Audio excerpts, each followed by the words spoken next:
رسول اللہ صلی اللہ تعالی علیہ وسلم اپنے صحابہ کو فکر آخرت کا درس دے رہے تھے تو ایک صحابی حضرت سعد بن ابی وقاص رضی اللہ تعالیٰ عنہ، سارے صحابہ رو رہے تھے اور حضرت سعد بن ابی وقاص رضی اللہ تعالیٰ عنہ آپ کی زبان سے یہ لفظ نکلے، کہنے لگے کاش میں مر جاتا، کاش مجھے موت آ جاتی۔ یعنی آخرت کا خوف کہ بندہ اگر زندہ رہتا ہے تو یقیناً اس سے پھر گناہ بھی شیطان کرواتا ہے، تو اللہ کے خوف سے ان کی زبان سے یہ کلمات نکل آئے کہ کاش کہ مجھے موت آ جاتی، میں فوت ہو جاتا۔ جب یہ لفظ نکلے تو رسول اللہ صلی اللہ تعالی علیہ وسلم نے حضرت سعد بن ابی وقاص رضی اللہ تعالیٰ عنہ کو منع فرمایا اے سعد، میرے ہوتے ہوئے موت کی تمنا کرتے ہو؟ میرے ہوتے ہوئے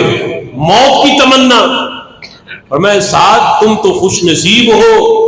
کہ اللہ کے محبوب کی ظاہری حیات میں تمہیں ان کے دیدار کا موقع ملا ہے، میرے ہوتے ہوئے تم موت کی تمنا کر رہے ہو۔ پھر فرمایا سعد اگر تم جنتی ہو، اور یقیناً جنتی ہو، یعنی یہ فرمان چونکہ بعد والوں کے لیے تھا کہ کوئی بندہ کبھی بھی موت کی تمنا نہ کرے، اس لیے کہ اگر وہ بندہ جنتی ہے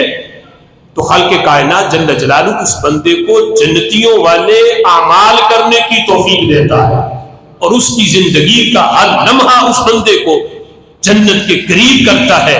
اور اس کی نیکیوں کے اندر اضافہ ہوتا ہے۔ لہٰذا اگر بندہ جنت کے لیے پیدا کیا گیا ہے تو وہ بندہ بھی موت کی تمنا نہ کرے، اس نے جنت جانا ہی ہے،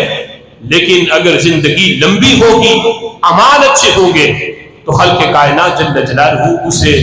جنت کے مزید قریب تر کرتا چلا جائے گا۔